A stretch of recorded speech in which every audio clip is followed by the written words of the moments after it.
வணக்கம். இன்றைய தினம் நாம் வயிற்று பசியை தூண்டும் பிரண்டை சட்னி செய்ய போகிறோம். இந்த பசியே எடுக்கலை, ஜீரணமாகலை, வயிறு செரிமான பிரச்சனை இருக்குது அப்படிங்கிறவங்களுக்கெல்லாம் இந்த பிரண்டை தான் சரியான மருந்து. சரிங்களா? இன்றைக்கி அந்த பிரண்டை சட்னி செய்கிறதுக்கு தேவையான பொருள் என்னென்னங்கிறத நம்ம அம்மாக்கிட்ட முதல்ல கேட்டுக்கலாம். சொல்லுமா, என்னென்ன தேவைன்ட்டு. பிரண்டை, சின்ன வெங்காயம், மிளகாய், தனியா, பூண்டு, கொஞ்சம் கொத்தமல்லி தழை, கடலப்பருப்பு, கொஞ்சமாக உளுத்தம்பருப்பு, தக்காளி, கொஞ்சம் புளி கரைச்சி எடுத்து வச்சிருக்கிறேன். இப்போ இந்த பிரண்டையை தோல் உரித்து அதை நம்ம செய்ய போகிறோம். அதுக்கு கையில் கொஞ்சம் நம்மன்னு எரிச்சலாக இருக்கும். கொஞ்சம் பிரண்டை கொஞ்சம் கையில் காயங்க இருந்துச்சுனாக்கா நல்லாவே எரியும். அது தோல் உரித்து நம்ம தேங்காய் எண்ணெய் கொஞ்சம் தேய்ச்சி தடவிக்கலாம் கைக்கு. நல்லா அப்படி தோல் உரித்து எடுத்துக்கணும். சரிங்களா? இப்படி உரித்து அந்த தோல் வந்துடும். கை ஹார்டாக இருக்கும். உரிக்கும் போது கையில் லைட்டாக பட்டா கையே எரியுங்கிறீங்க. ஆமாம். சாப்பிட்டதுக்கு அப்புறம் வயிற்றுக்குள்ளே போய் எதுவும் எரிச்சல் எடுத்துடாத. அதுக்கு தான் அந்த பசி எடுக்காதவங்க தான் இது சாப்பிடணும். வயிற்றுக்குள்ளார அல்சரு புண்ணு இருக்கிறவங்க இது சாப்பிட வேண்டாம். ஓகே. அப்போ பிரண்டை சட்னி நல்லது. பசி எடுக்கும். ஆமாம். ஆனால் அல்சர் மாதிரியான தொந்தரவு இருக்கிறவங்க, வயிற்று புண்ணு இருக்கிறவங்க சாப்பிட வேண்டாம். ரொம்ப எரிச்சலாக எடுத்துக்கும். அதே மாதிரி ஃபுட் அலர்ஜி இருக்கிறவங்களும் சாப்பிடக்கூடாது. பசி எடுக்காதவங்க சாப்பிடலாம். நல்லா பசி எடுக்கும். சரி சரி சரி. நல்லா தோலை உரித்து இப்படி எடுத்து சின்ன சின்னதாக கட் பண்ணி வச்சுக்கலாம். அப்புறம் வணக்கி நல்லா ஆட்டிக்கலாம். இப்படி தோல் உரிக்கணும். இப்படி உரிச்சா வந்துடும். இந்த உள்ளார இருக்கிறத மட்டும் ஆட்டிக்கலாம். நம்ம எப்படி பண்ணுறாங்கன்னு பார்த்துக்கோங்க. நாமளும் அதே மாதிரி செஞ்சு சாப்பிடுவோம். பசி எடுக்கும் தான் நல்லா. ஆனால் அல்சர் இருக்கிறவங்க சாப்பிட்டாக்கா இன்னும் கொஞ்சம் எரிச்சல் வந்துடும். புண்ணெல்லாம் இருந்துச்சுன்னா எரிச்சல் வந்துடும். அதனால் பார்த்துக்குங்க, யார் சாப்பிடலாம் யார் சாப்பிடக்கூடாது அப்படிங்கிறத பார்த்து. கையில் இப்படி அறியும் போதே புண்ணு இருந்துச்சுன்னா எரிச்சல் தாங்க முடியாது. அதுக்கு தான் கொஞ்சம் நான் தேங்காய் எண்ணெய் தடவி இருக்கிறேன் கைக்கு.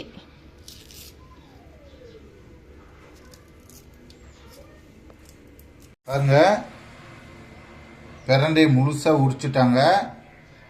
மேலே இருக்கிற தோல் இல்லாமல், அந்த சொனப்பகுதி இல்லாமல், உள்ளே இருக்கிற சாப்பிடக்கூடிய பகுதி மட்டும் தனியாக உரித்து நீட்டாக எடுத்து வச்சுருக்காங்க.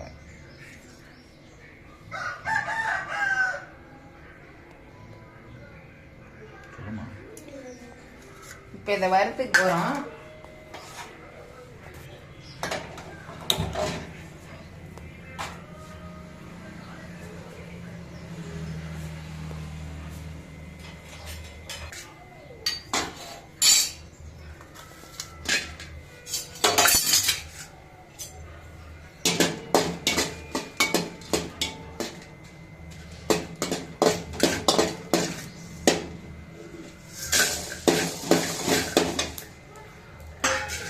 மிளகாய், தனியா, பூண்டு மூணும் சேர்த்து வறுத்துட்டு இருக்காங்க.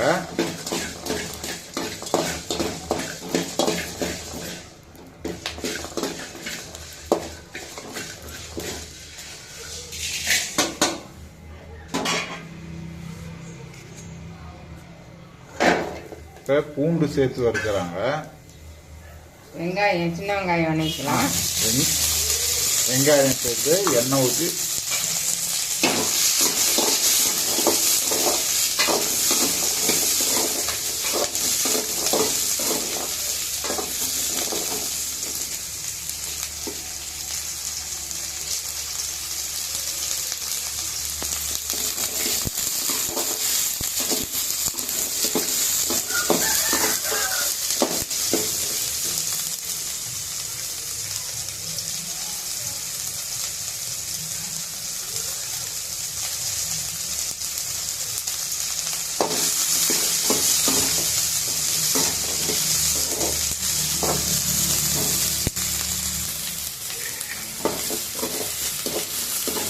இதே கொஞ்சம் கருவேப்பிலை போட்டுக்கலாம்.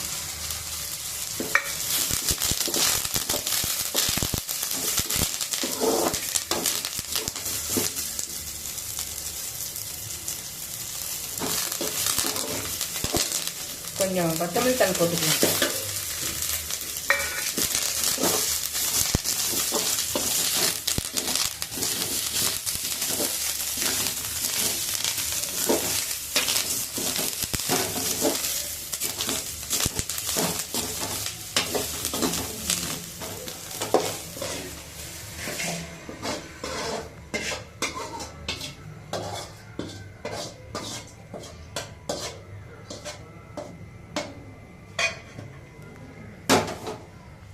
இந்த பிரண்டை உரிச்சு வச்சுக்கிறேன் இல்லைங்களா, இதை வணக்கலாம்.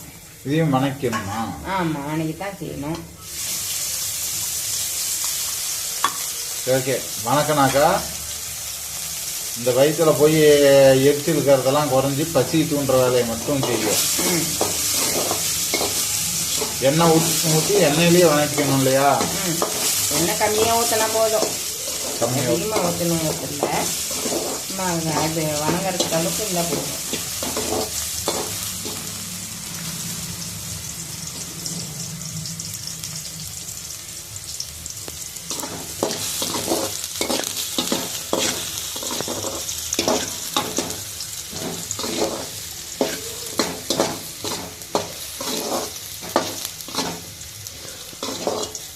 இது நல்லா வணங்கிடுச்சு.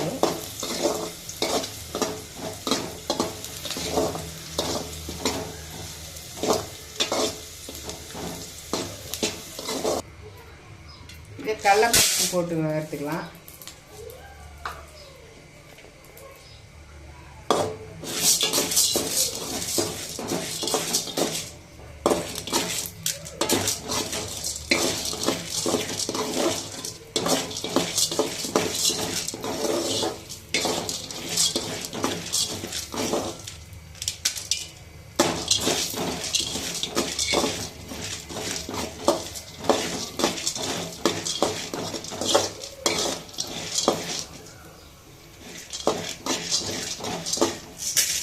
உளுத்தம்பருப்பு, உளுத்தம்பருப்பு, இது எண்ணெய் சேர்த்து வறுக்க வேண்டிய அவசியங்களா? அப்படியே வறுக்கலாம் இல்லையா? வறுக்கலாம், தேவைப்பட்டால் கொஞ்சம் எண்ணெய் ஊற்றிக்கலாம்.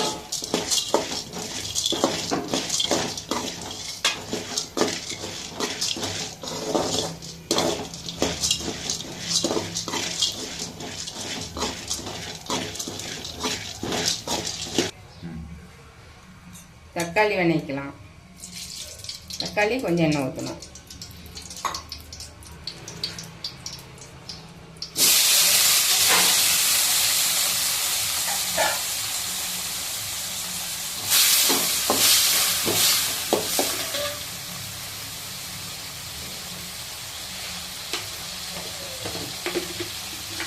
கொஞ்சம் உப்பு போட்டு வணக்கலாம்.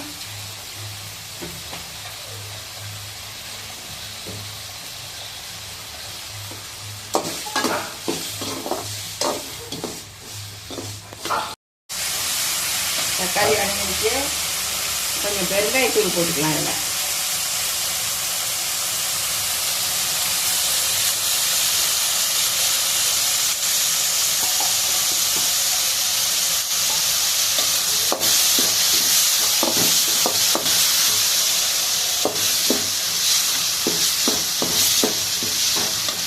புளி கரைச்சி வச்சுருக்கிறேன், இது கொஞ்சம் ஊற்றி கொதிக்க வச்சுக்கலாம்.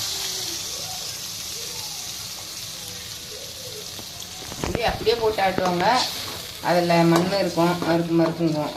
அதனால் கொஞ்சம் கரைச்சி கொதிக்க வச்சுக்கலாம்.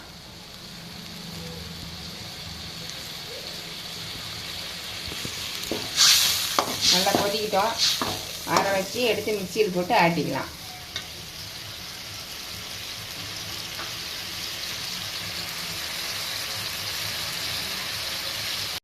பாருங்க, இது நல்லா கொதிச்சு வந்துருச்சு. இது எல்லாத்தையும் எடுத்து ஒன்றா ஊற்றி ஆற வச்சுக்கலாம். நல்லா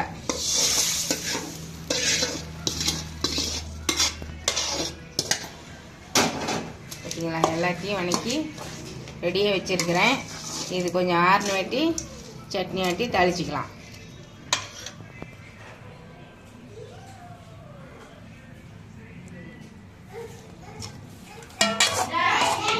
பாருங்க, நம்ம எல்லாத்தையும் வணக்கி வச்சது நல்லா ஆறிடுச்சு.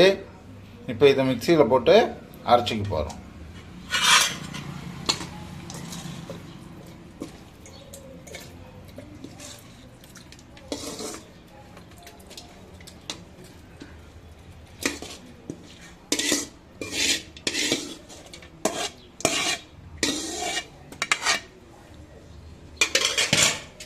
கொஞ்சம் உப்பு போட்டுக்கலாம். முன்ன போட்டிருக்கிறோம் தக்காளிக்கு, அது ஒரு பத்தாது, இன்னும் கொஞ்சம் போட்டுக்கலாம். தண்ணி கொஞ்சம் ஊற்றிக்கலாம்.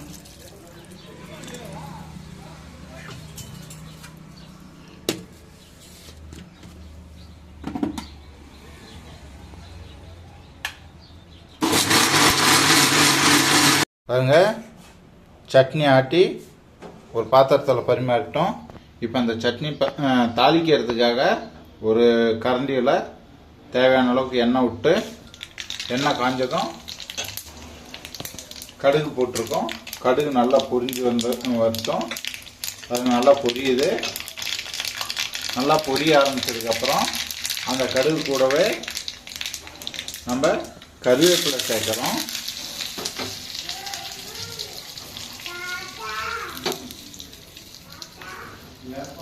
கருவேப்பிலையும் நல்லா எண்ணெயிலேயே வேகட்டும்.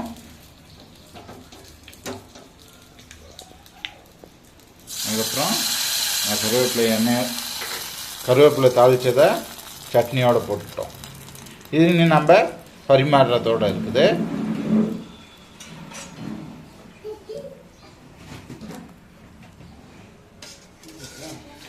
இது நம்ம இட்லி, தோசை, சப்பாத்தி, சாதம் எதுக்குனாலும் சாப்பிடலாம்.